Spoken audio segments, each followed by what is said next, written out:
அண்மை செய்தியை பார்த்துக் கொண்டிருக்கிறோம். சென்னை கானத்தூரில் இரவு நேரத்தில் பெண்கள் சென்ற காரை மற்றொரு காரில் சென்ற இளைஞர்கள் வழிமறித்து அச்சுறுத்திய விவகாரத்தில் 4 பிரிவுகளில் வழக்கு பதிவு செய்யப்பட்டிருக்கிறது. இதுகுறித்த கூடுதல் விவரங்களோடு இணைகிறார் எமது செய்தியாளர் கதிரவன். வணக்கம் கதிரவன், உங்களிடம் இருக்கும் தகவல்களை பகிர்ந்து கொள்ளுங்கள்.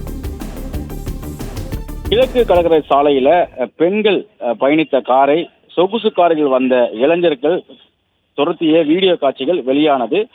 இதில் கானத்தூர் போலீசார் தற்போது 4 பிரிவின் கீழே வழக்குகளை பதிவு செய்திருக்கிறார்கள்.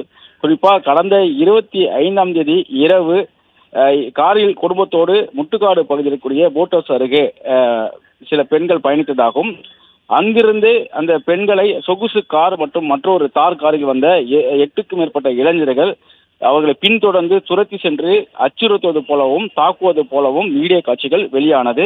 இது தொடர்பாக 26ஆம் தேதியே பாதிக்கப்பட்ட பெண் தரப்புல கானத்தூர் காவல் நிலையத்தில் புகார் அளிக்கப்பட்டிருப்பதாகவும், அந்த புகார் தொடர்பாக விசாரணைகளை நடத்தி வந்த நிலையில இன்று காலை அந்த வீடியோ காட்சிகள் வெளியாகி பெரும் அதிர்ச்சியை ஏற்படுத்தியது. பல்வேறு அரசியல் கட்சி தலைவர்கள் கண்டனங்களையும் எழுப்பியிருந்தார்கள்.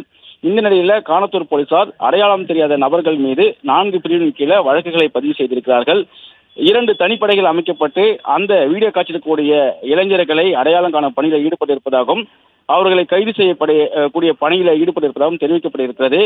காரை லேசாக உரசியதால அந்த இளைஞர்கள் இந்த பெண்களை பின்தொடர்ந்து வந்து தாக்க முற்பட்டதாகவும் போலீஸ் விசாரணையில் தெரிய வந்ததாக தெரிவிக்கப்பட்டிருக்கக்கூடிய நிலையில தற்போது 4 பிரிவின் கீழே கானத்தூர் போலீசார் வழக்குகளை பதிவு செய்து விசாரணைகளை மேற்கொண்டு வருகிறார்கள். 2 தனிப்படைகள் அமைக்கப்பட்டிருப்பதாகவும், அந்த நபர்களை அடையாளம் காணி அவர்களை கைது செய்யக்கூடிய நடவடிக்கை ஈடுபட இருப்பதாகவும் தெரிவிக்கப்பட்டிருக்கிறது.